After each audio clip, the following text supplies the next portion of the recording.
सत श्री अकाल। न्यूज़ 18 पंजाब देख रहे सारे दर्शकों का स्वागत है। मैं हाँ विजयपाल सिंह बराड़। कोविड हैल्पलाइन साडी रोजाना असी 3 बजे एक माहिर डॉक्टर नूं नाल जोड़ के लोगों के शंकियां दा, लोगों के खदशियां दा, लोगों के सवालों का, उन्हां दी क्वेरीज का जवाब देने की कोशिश करते हाँ, क्योंकि इस वेले जो माहौल है, जो स्थिति है, जिस तरीके का पैनिक साडे आस पास फैल रहा है, जिस तरीके नाल कोरोना तो लोग ग्रस्त हो रहे हैं, कोरोना दे नाल मौतां हो रही ने, शायद ही कोई व्यक्ति होवे अज दी तरीक च ऐसा जिस दे जानकारी दे विच किसी दी मौत ना हुई होवे। सो ऐसे माहौल दे विच एक स्टेबल माइंड दे नाल रहना, पैनिक ना होना, किस तरीके नाल अगर किसी नूं बीमारी हो भी गई है तो किवें उसनूं नजिठना, और खास तौर ते वैक्सीन जिहड़ी वो सब तो ज्यादा जरूरी है, उसनूं लैके की एहतियात रखने, किवें वैक्सीन लगवाउणी है, इस सब दा असी सवालों के जवाब देने की कोशिश करते हाँ। कई मामले अजिहे देखे गए ने जिन्हां च गंभीर बीमार कोरोना मरीजों नूं हुण ब्लड क्लॉट बनने की घातक स्थिति का सामना करना पिया है। कई मौतां रिपोर्ट होईयां ने। गंभीर बीमार मरीजों नूं इलाज खून पतला करने की दवाई दी जाती है। ठीक होने तो बाद भी किसकी इस दवाई की लोड़ पैंदी है, इसके की प्रभाव ने, की अहमियत है, इस बारे गलबात करांगे। माहिर डॉक्टर साडे नाल जुड़नगे, कोशिश करांगे उन्हां दे नाल गलबात करन दी। सो इस वेले जिहड़ा माहौल है जिसका असीं जिक्र कर रहे हैं, कोरोना के जिस तरीके नाल आंकड़े वध रहे हैं देश भर दे विच, टीवी स्क्रीन ते असीं वो आंकड़े दिखा रहे हाँ।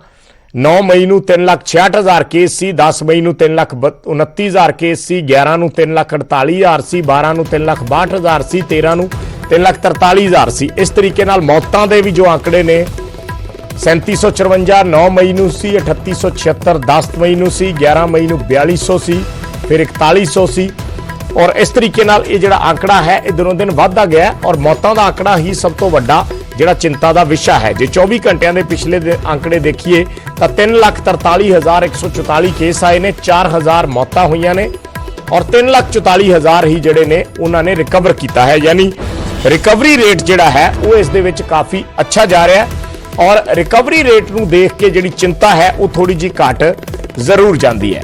पर इस वेले किस तरीके नाल एहतियात रखने ने, सरकारां दे जिहड़े ने वो की नॉर्म्स ने, किवें सरकारां ने जिहड़ी सख्ती कीती है, लोकां नूं एहतियात रखण दी अपील कीती जा रही है कि वो एहतियात रखण, और जिहड़ियां वैक्सीन ने, वैक्सीन नूं लैके नवीं गाइडलाइनस जिहड़ियां ने वो रोजाना के आधार पर जारी कीतियां जा रही ने। जिवें जिवें गवर्नमेंट की रिसर्च अगे वध रही है उस तरीके नाल वैक्सीन नूं लैके भी गाइडलाइनस दित्तियां जा रही ने। कोविशील्ड जिहड़ी वैक्सीन है हुण उसनूं लैके 12 तो 16 हफ्ते का जिहड़ा दूसरी डोज का समा है, गैप है जिहड़ा पहली डोज तो दूसरी डोज दे विच, उसनूं 12 तो 16 हफ्ते का कर दिता गया है। यानी जिहड़े जिन्हां ने कोविशील्ड वैक्सीन लगवाई है उसकी एक डोज लई है या पहली डोज भी हजे लैनी है, तो दूसरी डोज जिहड़ी है वो 12 तो 16 हफ्ते के बाद लगेगी। कोविशील्ड जिन्हां ने वैक्सीन लगवाई है, जिन्हां ने कोवैक्सीन लगवाई है उन्होंने इस तरीके नाल ही 4 हफ्तियां बाद ये डोज लगनी है। सो वैक्सीन नूं लैके भी नवे रिसर्च के आधार पर जिहड़े फैसले लए जा रहे हैं माहिरां दी रिपोर्ट तो बाद, उन्हां दे सुझावां तो बाद, और असीं अपने शोज़ दे विच प्रोग्रामां दे विच उन्हां माहिरां नूं भी जोड़न की कोशिश करते हैं। कल भी दिल्ली तो हैल्थ मिनिस्ट्री तो डॉक्टर साडे नाल जुड़े सी और उन्होंने वैक्सीन के बारे विस्तार नाल जानकारी दी सी।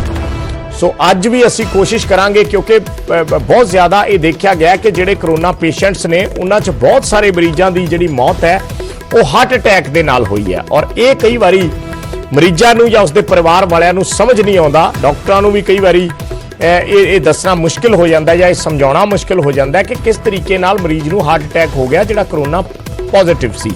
सो उसके कारण किते ना किते ये मन्ने जाते हैं, या कई मामले ऐसे देखे गए हैं जिन्हां च जिहड़े गंभीर मरीज ने उन्होंने ब्लड क्लॉटिंग हो रही है। ब्लड क्लॉट जो हो रहा है तो उसके नाल एक घातक स्थिति हो जाती है, और उसके नाल ही कई मौतां जिहड़ियां ने उन्हां दा आंकड़ा वधिया है। गंभीर बीमार जिहड़े मरीज ने उन्होंने खून पतला करने की दवाई दी जाती है। जो कोरोना हो जाता है कि कोरोना खून बहुत गाढ़ा कर दिंदा है, फिर खून पतला करने की दवाई दी जाती है ताकि उन्हां दा जिहड़ा ब्लड सर्कुलेशन है वो नॉर्मल चलता रहे और कोई क्लॉटिंग ना होवे।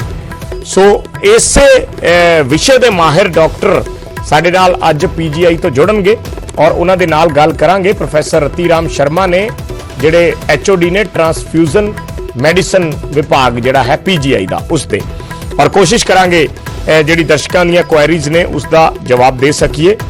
ਪਰ ਇਸ ਵੇਲੇ ਸਭ ਤੋਂ ਟਫ ਵਿੱਚੋਂ ਅਸੀਂ ਗੁਜ਼ਰ ਰਹੇ ਹਾਂ, ਔਰ ਸਭ ਤੋਂ ਜ਼ਿਆਦਾ ਜ਼ਰੂਰੀ ਜਿਹੜੀ ਚੀਜ਼ ਹੈ ਉਹ ਇਹਤਿਆਤ ਰੱਖਣਾ ਹੈ ਔਰ ਆਪਣੀ ਇੱਕ ਮੈਂਟਲ ਸਟੇਬਿਲਿਟੀ ਹੈ, ਆਪਣਾ ਇੱਕ ਦਿਮਾਗੀ ਸੰਤੁਲਨ ਜਿਹੜਾ ਹੈ ਉਸ ਨੂੰ ਮਜ਼ਬੂਤ ਕਰਕੇ ਰੱਖਣਾ ਹੈ। ਇੱਕ ਮਜ਼ਬੂਤ ਇੱਛਾ ਸ਼ਕਤੀ ਦੇ ਨਾਲ ਹੀ ਇਸ ਬਿਮਾਰੀ ਤੇ ਕਾਬੂ ਪਾਇਆ ਜਾ ਸਕਦਾ ਹੈ। ਪ੍ਰੋਫੈਸਰ ਰਤੀਰਾਮ ਸ਼ਰਮਾ ਸਾਡੇ ਨਾਲ ਜੁੜੇ ਨੇ, ਮੁਖੀ ਟ੍ਰਾਂਸਫਿਊਜ਼ਨ ਮੈਡੀਸਨ ਡਿਪਾਰਟਮੈਂਟ PGI ਤੋਂ। ਬਹੁਤ ਬਹੁਤ ਸਵਾਗਤ ਹੈ ਡਾਕਟਰ ਸਾਹਿਬ ਨਿਊਜ਼ 18 ਪੰਜਾਬ ਹਰਿਆਣਾ ਹਿਮਾਚਲ ਦੇ ਵਿੱਚ। ਥੈਂਕ ਯੂ ਜੀ, ਨਮਸਕਾਰ, thank you very much. Doctor ਸਾਹਿਬ, ਮੈਂ ਕਿਉਂਕਿ ਤੁਸੀਂ ਟ੍ਰਾਂਸਫਿਊਜ਼ਨ ਮੈਡੀਸਨ ਦੇ ਨਾਲ ਡੀਲ ਕਰਦੇ ਹੋ, ਸੋ ਸਵਾਲ ਸਾਡਾ ਇਹ ਹੈ, ਪਿਛਲੇ ਦਿਨਾਂ ਦੇ ਵਿੱਚ ਬਹੁਤ ਸਾਰੀਆਂ ਚੀਜ਼ਾਂ ਜਾਂ ਬਹੁਤ ਸਾਰੇ ਕੇਸਿਸ ਐਸੇ ਆਏ ਕਿ ਜਿਨ੍ਹਾਂ ਲੋਕਾਂ ਨੂੰ ਹਾਰਟ ਅਟੈਕ ਹੋ ਗਿਆ, ਕਰੋਨਾ ਪੋਜ਼ਿਟਿਵ ਸੀ, 8-10 ਦਿਨ ਤੱਕ ਹਸਪੀਟਲ ਦੇ ਵਿੱਚ ਜ਼ਿੰਦਗੀ ਮੌਤ ਦੀ ਜੰਗ ਲੜਦੇ ਰਹੇ ਬਹੁਤ ਸਾਰੇ ਪੇਸ਼ੈਂਟਸ ਨੇ, ਔਰ ਉਸ ਤੋਂ ਬਾਅਦ ਹਾਰਟ ਅਟੈਕ ਹੋ ਜਾਂਦਾ ਹੈ। ਸੋ ਇਸ ਦੀ ਵਜ੍ਹਾ ਕੀ ਹੈ? ਕੀ ਸਿਰਫ ਬਲੱਡ ਕਲੌਟਿੰਗ ਹੈ, ਖੂਨ ਗਾੜਾ ਹੋ ਜਾਂਦਾ ਹੈ? ਕਿਉਂਕਿ ਲੋਕ ਜਾਣਦੇ ਨਹੀਂ ਇਸ ਬਾਰੇ ਬਹੁਤ ਜ਼ਿਆਦਾ, ਕਈ ਵਾਰੀ ਜਾਣਕਾਰੀ ਦੀ ਘਾਟ ਵੀ ਤੁਹਾਡੇ ਲਈ ਸਮੱਸਿਆ ਪੈਦਾ ਕਰ ਦਿੰਦੀ ਹੈ। ਇਸ ਕਰਕੇ ਸਾਡੀ ਕੋਸ਼ਿਸ਼ ਰਹਿੰਦੀ ਹੈ ਕਿ ਅਸੀਂ ਮਾਹਿਰ ਡਾਕਟਰਸ ਦੇ ਜ਼ਰੀਏ ਇਸ ਗੱਲ ਨੂੰ ਜਾਂ ਇਸ ਜਾਣਕਾਰੀ ਨੂੰ ਦਰਸ਼ਕਾਂ ਤੱਕ ਪਹੁੰਚਾ ਸਕੀਏ। ਨਹੀਂ, ਇਹ ਤੁਹਾਡੀ ਗੱਲ ਠੀਕ ਹੈਗੀ ਹੈ ਕਿ ਕਰੋਨਾ ਜਿਹੜਾ ਹੈ ਇਹ ਮਲਟੀਪਲ ਆਰਗਨਸ ਨੂੰ ਅਫੈਕਟ ਕਰਦਾ ਹੈ। ਬੇਸਿਕਲੀ ਇਹ ਉਹਨਾਂ ਚ ਹੈਗਾ ਕਿ ਇਹ ਹਾਰਟ ਅਟੈਕ ਵੀ ਦੀ ਪ੍ਰੋਬਲਮ ਵੀ ਦੇਖੀ ਗਈ ਹੈ, ਤੇ ਇਹ ਬਲੱਡ ਕਲੌਟਿੰਗ ਕਰਕੇ ਵੀ ਹੋ ਜਾਂਦਾ ਹੈ, ਤੇ ਕਲੌਟ ਵੀ ਹੈ, ਤੇ virus itself can cause some endothelial damage, ਜਿਹੜਾ ਸਾਈਟੋਕਾਈਨ ਸਟਰੋਮ ਵਗੈਰਾ ਹੈਗਾ ਉਹਦੇ ਨਾਲ ਉਹ ਕਲੌਟ ਵੀ ਕਈ ਵਾਰੀ ਡਿਸਲੌਜ ਹੋ ਕੇ ਮਾਈਨਰ ਸਰਕੂਲੇਸ਼ਨ ਜਾ ਕੇ ਪ੍ਰੋਬਲਮ ਕਰ ਸਕਦੇ ਨੇ। ਤੇ it is one of the known now complications of COVID-19 basically। so ਇਸ ਤੁਹਾਨੂੰ ਬੜਾ ਅਲਰਟ ਰਹਿਣਾ ਚਾਹੀਦਾ ਹੈ, ਤੇ ਕਿਸੇ ਤਰ੍ਹਾਂ ਦੀ ਮਤਲਬ ਅਗਰ ਐਸੀ ਪ੍ਰੋਬਲਮ ਹੈ, ਤੁਹਾਨੂੰ ਕੋਈ ਐਸੀ ਦਿੱਕਤ ਆ ਰਹੀ ਹੈ, ਤੇ ਤੁਹਾਨੂੰ ਆਪਣੇ ਡਾਕਟਰ ਨੂੰ ਜ਼ਰੂਰ ਕੰਸਲਟ ਕਰਨਾ ਚਾਹੀਦਾ ਇਸ ਬਾਰੇ, ਤੇ ਜਿਹੜੀ ਵੀ ਉਹ ਮੈਡੀਸਨ ਜਾਂ ਟ੍ਰੀਟਮੈਂਟ ਜਿਹੜਾ ਤੁਹਾਨੂੰ ਦੇਣਗੇ ਉਹ ਪ੍ਰੋਪਰਲੀ ਫੋਲੋ ਕਰਨ ਦੀ ਲੋੜ ਹੁੰਦੀ ਹੈ। ਅੱਛਾ ਡਾਕਟਰ ਸਾਹਿਬ, ਅੱਜ ਕੱਲ ਇੱਕ ਹੋਰ ਚਰਚਾ ਹੋ ਰਹੀ ਹੈ, ਇੱਕ ਕੋਵਿਡ ਤੋਂ ਬਾਅਦ ਵੀ ਕਹਿੰਦੇ ਇਨਫੈਕਸ਼ਨ ਜਿਹੜੀ ਹੈ ਬਹੁਤ ਲੋਕਾਂ ਨੂੰ ਦੇਖਣ ਦੇ ਵਿੱਚ ਆ ਰਹੀ ਹੈ, ਬਲੈਕ ਫੰਗਸ ਉਸ ਨੂੰ ਕਿਹਾ ਜਾ ਰਿਹਾ ਹੈ ਕਿ ਉਹ ਕੀ ਚੀਜ਼ ਹੈ? ਥੋੜਾ ਜਿਹਾ ਸਮਝਣਾ ਚਾਹਾਂਗੇ, ਅਗਰ ਟੈਕਨੀਕਲੀ ਕੁਝ ਸਮਝਾ ਪਾਓ ਤਾਂ। ਉਹ ਐਕਚੁਅਲੀ ਇਹ ਮਿਊਕੋਰਮਾਈਕੋਸਿਸ ਹੈਗੀ ਹੈ। ਬੇਸਿਕਲੀ ਇਹ ਫੰਗਸ ਜਿਹੜੀ ਪ੍ਰੋਬਲਮ ਆਉਂਦੀ ਹੈ ਜਦ ਇਨਸਾਨ ਦਾ ਇਮਿਊਨਿਟੀ ਸਟੇਟਸ ਜਿਹੜਾ ਘੱਟ ਹੋ ਜਾਂਦਾ ਹੈ, ਉਹ ਕਿਉਂਕਿ it is available in the environment, ਕੋਈ ਵੀ ਫੰਗਸ ਵਗੈਰਾ ਹੁੰਦੀ ਹੈ এনवायरमेंट ਚ ਹੁੰਦੀ ਹੈ, ਤੇ ਇਹ ਜਦ ਸਾਡਾ ਇਮਿਊਨ ਸਟੇਟਸ ਘੱਟ ਹੋ ਜਾਂਦਾ ਹੈ, which happens during COVID-19 infection.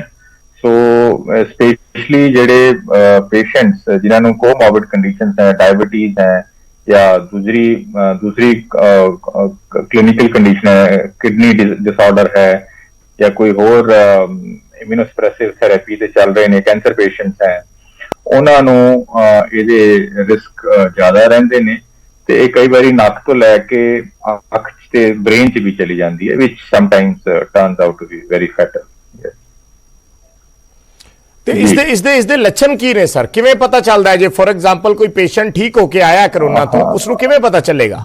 ਹਾਂ, ਬੇਸਿਕਲੀ ਇਹੀ ਹੈਗਾ ਕਿ ਲੱਛਣ ਜਿੱਦਾਂ ਹੁਣ ਮੰਨ ਲਓ ਨੱਕ ਚ ਹੈਗਾ ਹੈ, ਤੇ ਤੁਹਾਨੂੰ ਕੋਈ ਜਦ ਤੁਸੀਂ ਸਨੀਜ਼ਿੰਗ ਕਰਦੇ ਹੋ, ਬਲੈਕਿਸ਼ ਡਿਸਕਲਰੇਸ਼ਨ ਕੋਈ ਤੁਹਾਡੇ ਉਸ ਚ ਆਉਂਦਾ ਹੈਗਾ, ਆਈ ਚ ਤੁਹਾਨੂੰ ਅਗਰ ਇਰੀਟੇਸ਼ਨ ਹੈ, ਜਾਂ ਅੱਖ ਤੁਹਾਨੂੰ ਦਿਖਣ ਚ ਕੋਈ ਦਿੱਕਤ ਆਉਂਦੀ ਹੈ, ਜਾਂ ਤੁਹਾਨੂੰ ਪਰਸਿਸਟੈਂਟ ਹੈਡੇਕ ਰਹਿੰਦਾ ਹੈ, ਇਸ ਤਰ੍ਹਾਂ ਦੀ ਮੈਨੀਫੈਸਟੇਸ਼ਨ ਹੈ ਜੋ ਇਹਨਾਂ ਦੀ ਇਸ ਇਨਫੈਕਸ਼ਨ ਨਾਲ ਹੋ ਸਕਦੀ ਹੈ। ਤੇ ਤੁਹਾਨੂੰ ਅਲਰਟ ਰਹਿਣਾ ਚਾਹੀਦਾ ਬੇਸਿਕਲੀ ਕਿ ਇਸ ਤਰ੍ਹਾਂ ਦੀ ਕੋਈ ਅਗਰ ਦਿੱਕਤ ਆ ਰਹੀ ਹੈ, ਤੇ ਤੁਹਾਨੂੰ ਆਪਣੇ ਡਾਕਟਰ ਨੂੰ ਜ਼ਰੂਰ ਕੰਸਲਟ ਕਰਨਾ ਚਾਹੀਦਾ। ਠੀਕ ਹੈ ਡਾਕਟਰ ਸਾਹਿਬ, ਸਾਡੇ ਨਾਲ ਕੁਝ ਕਾਲਰਸ ਜੁੜ ਰਹੇ ਨੇ, ਇੱਕ ਇੱਕ ਕਰਕੇ ਉਹਨਾਂ ਦੇ ਸਵਾਲ ਲੈਣੇ ਆ, ਜੇ ਉਹਨਾਂ ਦੀਆਂ ਕੁਐਰੀਜ਼ ਆਪਾਂ ਦੂਰ ਕਰ ਸਕੀਏ, ਉਹਨਾਂ ਦੇ ਸਵਾਲਾਂ ਦੇ ਜਵਾਬ ਦੇ ਸਕੀਏ। ਪਹਿਲੇ ਕਾਲਰ ਜੁੜੇ ਨੇ, ਹਾਂਜੀ ਕਿੱਥੋਂ ਬੋਲ ਰਹੇ ਹੋ ਔਰ ਕੀ ਸਵਾਲ ਹੈ ਜੀ ਆਪਣਾ? ਹਾਂਜੀ, ਮੇਰਾ ਪਹਿਲਾ ਸਵਾਲ ਹੈਗਾ ਕਿ ਡਾਕਟਰ ਸਾਹਿਬ ਜੀ ਇੰਜੈਕਸ਼ਨ ਲਗਾਉਣ ਦੇ ਬਾਅਦ ਕਈ ਲੋਕਾਂ ਨੂੰ ਜਿੱਦਾਂ ਚੱਕਰ ਆ ਰਹੇ ਆ, ਤੇ ਮਤਲਬ ਬੁਖਾਰ ਚੜ ਰਿਹਾ, ਤੇ ਕਿ ਅਸੀਂ ਇੰਜੈਕਸ਼ਨ ਲਗਵਾਈਏ ਜਾਂ ਨਾ ਲਗਾਈਏ?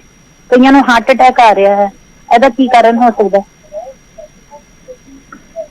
ਹਾਰਟ ਅਟੈਕ ਬੇਸਿਕਲੀ ਇਹ ਕੋਵਿਡ ਦੀ ਹੀ ਪ੍ਰੋਬਲਮ ਕੰਪਲਿਕੇਸ਼ਨ ਹੈਗੀ ਹੈ ਜੀ।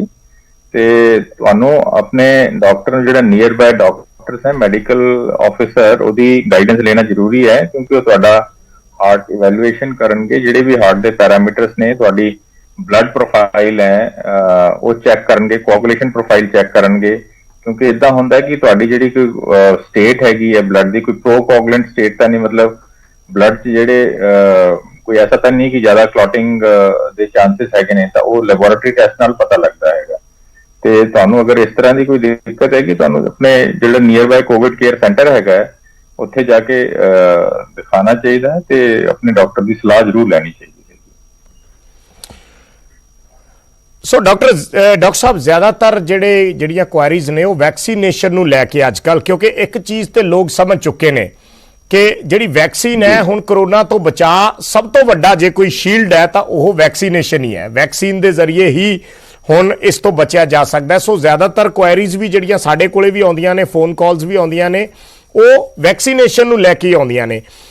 ਹੋ ਸਕਦਾ ਹੋਰ ਜਿਹੜੇ ਅਗਲੇ ਸਵਾਲ ਆਉਣ ਉਸ ਦੇ ਵਿੱਚ ਵੀ ਲੋਕਾਂ ਦੀਆਂ ਐਸੀਆਂ ਕੁਐਰੀਜ਼ ਹੋਣ, ਕਿਉਂਕਿ ਅਸੀਂ ਡੇਲੀ ਬੇਸਿਸ ਤੇ ਟ੍ਰੀਟ ਕਰਦੇ ਹਾਂ ਤਾਂ ਉਹ ਆਈਡੀਆ ਹੋ ਜਾਂਦਾ ਕਿ ਜ਼ਿਆਦਾਤਰ ਲੋਕ ਕਿਸ ਤਰ੍ਹਾਂ ਦੇ ਸਵਾਲ ਪੁੱਛਦੇ ਨੇ। ਸੋ ਮੈਂ ਇੱਕ ਕਾਮਨ ਤੁਹਾਡੇ ਤੋਂ ਜਵਾਬ ਚਾਹੂੰਗਾ ਕਿ ਜਿਹਨਾਂ ਦੀਆਂ ਕਾਲਸ ਨਹੀਂ ਵੀ ਮਿਲੀਆਂ ਉਹਨਾਂ ਦੀਆਂ ਵੀ ਜਿਹੜੀਆਂ ਮੁਸ਼ਕਿਲਾਂ ਨੇ ਉਹ ਐਡਰੈਸ ਹੋ ਸਕਣ। ਜ਼ਿਆਦਾਤਰ ਪੇਸ਼ੈਂਟਸ ਡਾਕਟਰ ਸਾਹਿਬ, ਕਿਸੇ ਨੂੰ ਹਾਰਟ ਪ੍ਰੋਬਲਮ ਹੈ, ਕਿਸੇ ਦੇ ਸਟੰਟ ਪਏ ਹੈ, ਬਾਈਪਾਸ ਹੋਈ ਹੈ, ਜਾਂ ਕਿਸੇ ਨੂੰ ਸਕਿਨ ਪ੍ਰੋਬਲਮ ਹੈ, ਕਿਸੇ ਨੂੰ ਸ਼ੂਗਰ ਹੈ, ਕੋਈ ਆਲਰੇਡੀ ਖੂਨ ਪਤਲਾ ਕਰਨ ਦੀ ਦਵਾਈ ਲੈਂਦੇ ਆ, ਐਸੇ ਜਿਹੜੇ ਪੇਸ਼ੈਂਟਸ ਨੇ ਉਹਨਾਂ ਦੇ ਵਿੱਚ ਥੋੜੇ ਜਿਹੇ ਸ਼ੰਕੇ ਨੇ ਇਸ ਵੈਕਸੀਨੇਸ਼ਨ ਨੂੰ ਲੈ ਕੇ। ਸੋ ਉਹ ਲੋਕ ਜ਼ਰੂਰ ਮਾਹਿਰ ਡਾਕਟਰਾਂ ਤੋਂ ਜਾਣਨਾ ਚਾਹੁੰਦੇ ਨੇ ਵੀ ਕੀ ਉਹਨਾਂ ਨੂੰ ਕਿਸੇ ਤਰੀਕੇ ਦੀ ਕੋਈ ਦਿੱਕਤ ਤਾਂ ਨਹੀਂ ਆਏਗੀ ਵੈਕਸੀਨੇਸ਼ਨ ਤੋਂ ਬਾਅਦ। ਨਹੀਂ, ਵੈਕਸੀਨੇਸ਼ਨ ਦੇਖੋ ਬਾਈ ਐਂਡ ਲਾਰਜ ਜਿਹੜੇ ਵੀ ਸਾਡੇ ਕੰਟਰੀ 'ਚ ਅਵੇਲੇਬਲ ਨੇ, ਕੋਵਿਸ਼ੀਲਡ ਤੇ ਕੋਵੈਕਸਿਨ ਹੈ, ਦੇ ਆਰ ਕੁਆਇਟ ਸੇਫ। ਤੇ ਹਲੇ ਤੱਕ ਤੁਹਾਨੂੰ ਪਤਾ ਹੀ ਹੈ ਵੀ ਕਈ, ਆਈ ਥਿੰਕ ਸਾਡੇ ਕੋਲ ਹੁਣ ਆਪਣਾ ਵੀ ਡਾਟਾ ਹੈ ਗਵਰਨਮੈਂਟ ਆਫ ਇੰਡੀਆ ਦਾ ਕਿ ਕਾਫੀ ਕਰੋੜ ਲੋਕਾਂ ਨੂੰ, ਆਈ ਥਿੰਕ ਫਿਗਰ ਹੁਣ ਕਾਫੀ ਵੱਧ ਗਈ ਹੈ, ਮੇਰੇ ਕੋਲ 10 ਕਰੋੜ ਤੋਂ ਵੀ ਜ਼ਿਆਦਾ ਹੋ ਰਹੀ ਹੈ, ਤੇ ਇੰਨਾ ਵੈਕਸੀਨੇਸ਼ਨ ਲੱਗ ਪਿਆ ਹੈ। ਤੇ ਉਸ 'ਚ ਵੀ ਜਿਹੜੇ ਕੋਈ ਐਸੇ ਸੀਰੀਅਸ ਕੰਪਲਿਕੇਸ਼ਨਸ ਐਜ਼ ਸੱਚ ਕੋਈ ਨਹੀਂ ਹੈ। ਬਟ ਹਾਂ, ਉਸ 'ਚ ਕੁਛ ਇੱਕ ਕੰਟਰਾਇੰਡੀਕੇਸ਼ਨ ਜਿਹੜੀਆਂ ਮੈਂਸ਼ਨ ਕੀਤੀਆਂ ਗਈਆਂ ਨੇ, ਉਹ ਤੁਸੀਂ ਕਿਉਂਕਿ ਜਦ ਵੀ ਤੁਸੀਂ ਵੈਕਸੀਨੇਸ਼ਨ ਸੈਂਟਰ ਜਾਂਦੇ ਹੋ ਉੱਥੇ ਵੀ ਤੁਹਾਡਾ ਇੱਕ ਇਵੈਲੂਏਸ਼ਨ ਹੁੰਦੀ ਹੈ। ਬੇਸਿਕਲੀ ਉੱਥੇ ਵੀ ਜਿਹੜਾ ਸਟਾਫ ਹੈਗਾ ਉਹ ਇਵੈਲੂਏਸ਼ਨ ਕਰਦਾ ਹੈ ਕਿ ਅੰਡਰਲਾਈਨ ਡਿਜ਼ੀਜ਼ ਹੈ। ਕਿਉਂਕਿ ਮੈਂ ਅਗਰ ਇੱਥੇ ਬਲੈਂਕਟ ਕਹਿਣਾ, ਉੱਥੇ ਵੀ ਕੋਈ ਕੈਟੇਗਰੀ ਅਗਰ ਸ਼ੂਗਰ ਕੰਟਰੋਲ ਹੈਗੀ ਹੈ ਕਿਸੇ ਦੀ, ਤਾਂ ਹੀ does not fall into that category of exemption. So ਇਹ ਬੜਾ ਜ਼ਰੂਰੀ ਹੈ ਕਿ ਤੁਹਾਨੂੰ ਜੋ ਵੈਕਸੀਨੇਸ਼ਨ ਸੈਂਟਰ ਦੇ ਸਟਾਫ ਹੈਗਾ ਉਹਨੂੰ ਤੁਸੀਂ ਆਪਣੀ ਪੂਰੀ ਜੋ ਵੀ ਕੋਈ ਅੰਡਰਲਾਈਂਗ ਮੈਡੀਕਲ ਪ੍ਰੋਬਲਮ ਹੈ ਉਹ ਦੱਸੋ, ਤੇ ਉਹ ਆਟੋਮੈਟਿਕਲੀ ਆਪਣੇ ਆਪ ਦੇਖਣਗੇ ਕਿ ਅਗਰ ਤੁਸੀਂ ਉਹ ਕੰਟਰਾਇੰਡੀਕੇਸ਼ਨ ਦੇ ਅੰਦਰ ਨਹੀਂ ਆਉਂਦੇ ਹੋ ਤੇ ਉਹ ਤੁਹਾਨੂੰ ਦੇਣ ਦੀ ਲੋੜ ਨਹੀਂ ਹੈ। ਹਲੇ ਜਿੱਦਾਂ ਪ੍ਰੈਗਨੈਂਟ ਲੇਡੀਜ਼ ਨੇ, ਉਹਨਾਂ ਨੂੰ ਹਲੇ ਕੰਟਰਾਇੰਡੀਕੇਟਡ ਹੈ ਵੈਕਸੀਨੇਸ਼ਨ, ਕਿ ਉਹਨਾਂ ਨੂੰ ਵੈਕਸੀਨ ਨਹੀਂ ਦੇ ਸਕਦੇ। ਤੇ ਆਈ ਮੀਨ ਇਸ ਤਰ੍ਹਾਂ ਦੀ ਤੁਹਾਨੂੰ ਉੱਥੇ ਵੈਕਸੀਨੇਸ਼ਨ ਸੈਂਟਰ ਤੇ ਜਾ ਕੇ ਹੀ ਜਿਹੜਾ ਉੱਥੇ ਸਟਾਫ ਹੈਗਾ, ਅਗਰ ਤੁਸੀਂ ਉਹਨੂੰ ਦੱਸੋਗੇ ਤੇ ਉਸ ਹਿਸਾਬ ਨਾਲ ਉਹ ਚੈੱਕ ਕਰਨਗੇ and then they will see ਕਿ whether you are eligible or not. But by and large 99.99% ਜਿਹੜੇ ਨੇ ਉਹ ਕਿਸੇ ਤਰ੍ਹਾਂ ਦੀ ਕੋਈ ਐਸੀ ਦਿੱਕਤ ਨਹੀਂ ਹੈ। ਤੇ ਹਾਂ, ਛੋਟਾ ਮੋਟਾ ਜਿਹੜਾ ਫੀਵਰ ਹੈ, ਥੋੜਾ ਜਿਹਾ ਬੋਡੀ ਏਕਸ ਹੈ, ਇਹ ਪੋਸਟ ਵੈਕਸੀਨੇਸ਼ਨ ਰਿਪੋਰਟ ਹੁੰਦਾ ਹੈ ਤੇ ਇਟ ਇਜ਼ ਨਾਰਮਲ। ਇਹਦੇ ਵਾਸਤੇ ਤੁਹਾਨੂੰ ਪੈਰਾਸੀਟਾਮੋਲ ਦੀ ਗੋਲੀ ਲੈ ਸਕਦੇ ਹੋ ਤੇ ਆਪਣਾ ਥੋੜਾ ਹਾਈਡਰੇਸ਼ਨ ਵਗੈਰਾ ਠੀਕ ਰੱਖੋ, ਪਾਣੀ ਲਓ, ਜੂਸ ਲਓ ਤੇ ਆਪਣਾ ਨਾਰਮਲ ਖਾਣਾ ਉਹ ਲਓ, ਤੇ ਆਈ ਥਿੰਕ ਕੋਈ ਐਸੀ ਦਿੱਕਤ ਨਹੀਂ ਆਏਗੀ। ਪਰ ਜ਼ਰੂਰ ਲੈਣੀ ਵੈਕਸੀਨੇਸ਼ਨ ਬਹੁਤ ਜ਼ਰੂਰੀ ਹੈ, ਕਿਉਂਕਿ ਜਿੱਦਾਂ ਸਰਕਾਰ ਵੀ ਕਹਿ ਰਹੀ ਹੈ ਤੇ ਡਾਕਟਰਸ ਨੇ ਦਾ ਵੀ ਇਹ ਓਪੀਨੀਅਨ ਹੈਗਾ ਕਿ vaccination can certainly help basically it's transmission, and ਤੁਹਾਡੇ ਲਈ ਬੜਾ ਸੇਫ ਹੈਗਾ। ਮਤਲਬ ਇੱਕ ਤਰ੍ਹਾਂ ਦਾ ਜਿਹਨੂੰ ਕਹਿੰਦੇ ਸ਼ੀਲਡ ਹੈ। ਹੁਣ ਜਿਹੜਾ ਹੁਣੀ ਵੀ ਡਾਟਾ ਆ ਰਿਹਾ ਹੈ, ਕੰਟਰੀ ਤੋਂ ਵੀ ਡਾਟਾ ਆ ਰਿਹਾ, ਕੋਈ different part of the world ਤੋਂ ਵੀ ਆ ਰਿਹਾ ਕਿ ਜਿਨ੍ਹਾਂ ਲੋਕਾਂ ਨੇ ਵੈਕਸੀਨ ਲਿੱਤੀ ਸੀਗੀ ਉਹਨਾਂ ਨੂੰ ਜਿਹੜੀ ਸੀਵੀਅਰਿਟੀ ਆਫ ਡਿਜ਼ੀਜ਼ ਹੈ, ਡਿਜ਼ੀਜ਼ ਹੋਈ ਹੈ ਕੋਈ ਗੱਲ ਨਹੀਂ, ਇਨਫੈਕਸ਼ਨ ਹੋ ਸਕਦਾ ਹੈ ਤੁਹਾਨੂੰ, ਬਟ ਜਿਹੜੀ ਲੇਕਿਨ ਘਾਤਕ ਨਹੀਂ ਹੋਇਆ, ਉਹ ਬਹੁਤ ਘੱਟ ਹੋਈ ਹੈ, ਉਹ ਬਹੁਤ ਘੱਟ ਹੋਈ ਹੈ। ਇੱਕ ਕਾਲਰ ਹੋਰ ਜੁੜੇ ਨੇ ਸਾਡੇ ਨਾਲ, ਕੋਸ਼ਿਸ਼ ਕਰਦੇ ਆ ਸਵਾਲ ਲੈਣ ਦੀ। ਹਾਂਜੀ, ਕਿੱਥੋਂ ਬੋਲ ਰਹੇ ਹੋ ਔਰ ਕੀ ਸਵਾਲ ਹੈ ਜੀ ਆਪਣਾ? हाँ जी, सत श्री अकाल जी। हरप्रीत सिंह बोल रहे हैं लुधियाने तो। हाँ जी मेरा कोरोना पॉजिटिव आया सीगा 20 दिन पहला जी। ਹੁਣ मैं ठीक हाँ, पर मैंने 2 दिनों तो ਕੰਨ 'ਚ दर्द हो रहा। ये की चक्कर है? ये कोई ब्रेकफास्ट करके आया या कुछ को और इशू है की? नहीं, देखो कान च दर्द कई कॉज हो सकता है कोरोना करके, तो कोई ऐसा कोई स्पेसिफिक कॉम्प्लिकेशन नहीं है, बट मान लो ਤੁਹਾਡੇ ਕੋਈ ਕੰਨ 'ਚ ਪਾਣੀ ਚਲਾ ਗਿਆ ਹੋਵੇ ਗਰਾਰੇ ਕਰਦੇ ਵਾਰੀ, ਕੁਝ ਇਦਾਂ ਵੀ ਹੋ ਸਕਦਾ, ਤੁਹਾਨੂੰ ਦਿਖਾ ਲੈਣਾ ਚਾਹੀਦਾ ਇੱਕ ਵਾਰੀ। ENT ਸਪੈਸ਼ਲਿਸਟ ਨੂੰ ਤੁਸੀਂ ਦਿਖਾਓ ਤੇ ਉਹ ਚੈੱਕਅਪ ਕਰਕੇ ਹੀ ਮਤਲਬ ਤੁਹਾਨੂੰ ਫਿਰ ਇਹਦੇ ਬਾਰੇ ਕੋਈ ਇਲਾਜ ਕਰਨਾ ਚਾਹੀਦਾ ਹੈ। ਕਈ ਵਾਰੀ ਇਦਾਂ ਹੋ ਸਕਦਾ ਕੋਈ ਫੀਵਰ ਵਗੈਰਾ ਤਾਂ ਨਹੀਂ ਹੈਗਾ, ਮੇਰੇ ਖਿਆਲ ਫੀਵਰ ਹੈ ਕੁਝ। ਠੀਕ ਹੈ, ਕਾਲਸ ਡਾਕਟਰ ਸਾਹਿਬ ਲਗਾਤਾਰ ਆਉਂਦੀਆਂ ਰਹਿੰਦੀਆਂ ਨੇ, ਜਿੰਨੀਆਂ ਵੀ ਕੁਐਰੀਜ਼ ਨੇ ਉਹਨਾਂ ਨੂੰ ਕੋਸ਼ਿਸ਼ ਰਹਿੰਦੀ ਹੈ ਐਡਰੈਸ ਕਰਨ ਦੀ। ਅੱਛਾ, ਇਹ ਤਾਜ਼ਾ ਮੈਂ ਜ਼ਰੂਰ ਜਿਹੜਾ ਕੱਲ ਦਾ ਫੈਸਲਾ ਸੀ ਇਸ ਤੇ ਤੁਹਾਡਾ ਰਿਐਕਸ਼ਨ ਜ਼ਰੂਰ ਚਾਹੂੰਗਾ ਕਿ ਜਿਹੜਾ ਕੋਵਿਸ਼ੀਲਡ ਜਿਹੜੀ ਵੈਕਸੀਨ ਹੈ ਉਸ ਨੂੰ ਹੁਣ 12 ਤੋਂ 16 ਹਫ਼ਤੇ ਦਾ ਦੇ ਦਿੱਤਾ ਗਿਆ ਹੈ। ਬਹੁਤ ਲੋਕ ਐਸੇ ਨੇ ਜਿਹੜੇ ਪਹਿਲੀ ਡੋਜ਼ ਲੱਗ ਚੁੱਕੀ ਹੈ ਆਲਮੋਸਟ 6 ਹਫ਼ਤੇ ਜਾਂ ਕਿਸੇ ਨੂੰ 7 ਹਫ਼ਤੇ ਜਾਂ 8 ਹਫ਼ਤੇ ਹੋ ਗਏ ਸੀ, ਕੋਈ ਤਿਆਰੀ ਕਰ ਰਹੇ ਸੀ ਦੂਸਰੀ ਡੋਜ਼ ਦੀ, ਅਚਾਨਕ ਹੁਣ 12 ਹਫ਼ਤੇ ਤੋਂ 16 ਦਾ ਜਿਹੜਾ ਹੈ ਉਹ ਗਵਰਨਮੈਂਟ ਨੇ ਜਾਂ ਜਿਹੜੇ ਮਾਹਿਰਾਂ ਦੀਆਂ ਕਮੇਟੀਆਂ ਨੇ ਉਹਨਾਂ ਨੇ ਡਿਸਾਈਡ ਕਰ ਲਿਆ। ਸੋ ਉਸ ਨੂੰ ਕਿਸ ਲਿਹਾਜ਼ ਨਾਲ ਦੇਖ ਰਹੇ ਹੋ ਔਰ ਕਿਸ ਲਿਹਾਜ਼ ਨਾਲ ਸਮਝਿਆ ਜਾਵੇ ਕਿ ਉਹ ਕਾਰਗਰ ਹੈ? ਉਹ ਦੇਖੋ ਇਹਦਾ ਹੈਗਾ 12 ਹਫ਼ਤੇ ਬੇਸਿਕਲੀ ਜਿਹੜਾ ਡਿਸੀਜਨ ਹੈ ਇਹ ਗਵਰਨਮੈਂਟ ਆਫ ਇੰਡੀਆ ਜਿਹੜੀ ਵੈਕਸੀਨ ਕਮੇਟੀ ਹੈ, ਐਕਸ ਵੈਕਸੀਨ ਕਮੇਟੀ, ਉਹਨਾਂ ਦਾ ਬੜਾ ਸੋਚ ਸਮਝ ਕੇ ਲਿੱਤਾ ਹੋਇਆ ਫੈਸਲਾ ਹੈਗਾ, ਕਿਉਂਕਿ WHO ਤੇ ਕਈ ਯੂਰੋਪੀਅਨ ਕੰਟਰੀ 'ਚ ਇਦਾਂ ਵੀ ਇਹ 12 ਹਫ਼ਤੇ ਦਾ ਸੀਗਾ ਪਹਿਲਾਂ ਹੀ, ਤੇ ਆਪਾਂ 12 ਜਾਂ 16 ਵੀਕਸ ਮੇਰੇ ਖਿਆਲ ਕਰ ਦਿੱਤਾ ਹੈ ਇਸ ਨੂੰ। ਤੇ ਉਹ ਇਦਾਂ ਹੁੰਦਾ ਕਿ ਫਸਟ ਵੈਕਸੀਨ ਤੋਂ ਬਾਅਦ ਕਿ ਤੁਹਾਡਾ ਜਿਹੜਾ ਇਮਿਊਨ ਸਿਸਟਮ ਹੈ ਉਹ ਸੈਂਸਿਟਾਈਜ਼ ਹੋ ਜਾਂਦਾ ਹੈ ਕਿਸੇ ਏਜੰਟ ਦੇ ਅਗੇਂਸਟ, ਕਿਉਂਕਿ ਇਹ ਜਿਹੜਾ ਕੋਵਿਸ਼ੀਲਡ ਦਾ ਵੈਕਸੀਨ ਹੈ, ਇਹ ਜਿਹੜਾ ਕੋਰੋਨਾ ਵਾਇਰਸ ਤੇ ਤੁਸੀਂ ਦੇਖ ਰਹੇ ਹੋ ਨਾ, ਇਹਦੇ ਕਿਰਨਾਂ ਜੀਆਂ ਬਾਹਰ ਨਿਕਲੀਆਂ ਹੋਈਆਂ, ਸਪਾਈਕਸ ਨਿਕਲੀਆਂ ਹੋਈਆਂ, ਇਹ ਸਪਾਈਕ ਪ੍ਰੋਟੀਨ ਦੇ ਅਗੇਂਸਟ ਹੈਗਾ। ਤੇ ਇਹ ਕੋਵਿਸ਼ੀਲਡ ਇੱਕ ਵੈਕਟਰ ਮੀਡੀਏਟਡ ਬਣਾਇਆ ਹੋਇਆ ਜਿਸ ਦੇ ਸਪਾਈਕ ਪ੍ਰੋਟੀਨ ਦਾ ਜੀਨ ਪਾ ਕੇ ਤੁਹਾਡੀ ਬੋਡੀ ਦੇ ਅੰਦਰ ਸਪਾਈਕ ਪ੍ਰੋਟੀਨ ਦੇ ਅਗੇਂਸਟ ਐਂਟੀਬੋਡੀਜ਼ ਬਣਾਉਂਦਾ ਹੈ। ਉਹਦੀ ਐਂਟੀਬੋਡੀਜ਼ ਦੇ ਨਾਲ ਨਾਲ ਕਈ ਵਾਰੀ ਕੀ ਹੁੰਦਾ, ਉਹ ਜਿਹੜਾ ਵੈਕਟਰ ਹੈਗਾ ਐਡੀਨੋ ਵਾਇਰਸ, ਉਹਦੇ ਅਗੇਂਸਟ ਵੀ ਜਿਹੜੀ ਹੈ ਐਂਟੀਬੋਡੀਜ਼ ਬਣ ਜਾਂਦੀਆਂ। ਤੇ ਉਹ ਕਈ ਵਾਰੀ ਕਿ ਜੇ ਸੈਕਿੰਡ ਡੋਜ਼ ਅਗਰ ਤੁਸੀਂ 4 ਜਾਂ 6 ਹਫ਼ਤੇ ਜਲਦੀ ਲਗਾ ਦਿੰਦੇ ਹੋ, ਉਹ ਐਂਟੀਬੋਡੀ ਨਿਊਟਰਲਾਈਜ਼ ਹੋ ਜਾਂਦੀ ਹੈ ਤੇ ਉਹ ਤੁਹਾਡਾ ਜਿਹੜਾ ਸੈਕਿੰਡ ਡੋਜ਼ ਹੈ ਜ਼ਿਆਦਾ ਐਫੀਕੇਸੀ ਨਾ ਹੋ ਸਕੇ। But now increasing the interval I think scientifically ਵੀ ਠੀਕ ਹੋ ਗਿਆ ਹੈ ਕਿ ਤੁਹਾਡਾ ਇਮਿਊਨ ਰਿਸਪੌਂਸ ਬੈਟਰ ਹੋਏਗਾ। ਤੇ I think this way government ਇਹ ਵੀ ਸੋਚ ਰਹੀ ਹੈ ਕਿ ਤੁਹਾਡਾ ਘੱਟ ਤੋਂ ਘੱਟ ਲਾਰਜਰ ਪੋਪੂਲੇਸ਼ਨ ਨੂੰ ਤੁਸੀਂ ਕਵਰ ਕਰ ਪਾਓਗੇ ਵਿਦ ਦਾ ਫਸਟ ਡੋਜ਼, ਕਿਉਂਕਿ ਅਗਰ ਤੁਸੀਂ ਇੱਕ ਡੋਜ਼ ਦਿੱਤੀ ਹੋਈ ਹੈ ਉਹਦਾ ਵੀ ਪ੍ਰੋਟੈਕਟਿਵ ਐਫੀਕੇਸੀ ਹੈ, ਉਹ ਵੀ I think that is also ਜਿੱਦਾਂ 2 ਡੋਜ਼ਾਂ ਨਾਲ ਕਹਿੰਦੇ 70 to 80% ਹੈਗੀ ਹੈ ਜੀ। ਉਸੇ ਤਰ੍ਹਾਂ ਅਗਰ ਫਸਟ ਇੱਕ ਡੋਜ਼ ਵੀ ਲਿੱਤੀ ਹੈ ਤਾਂ ਵੀ ਉਹ 40 to 50% ਉਹਦੀ ਐਫੀਕੇਸੀ ਰਹੇਗੀ, ਮਤਲਬ ਹੈਗੀ ਹੈ। I cannot say it for sure at this moment, but yes, at least something, I mean, you are protected with some sort of an immunity. Yeah. ਠੀਕ ਹੈ, ਧੰਨਵਾਦ ਡਾਕਟਰ ਸਾਹਿਬ, ਤੁਸੀਂ ਸਾਡੇ ਨਾਲ ਜੁੜੇ, ਸਮਾਂ ਦਿੱਤਾ।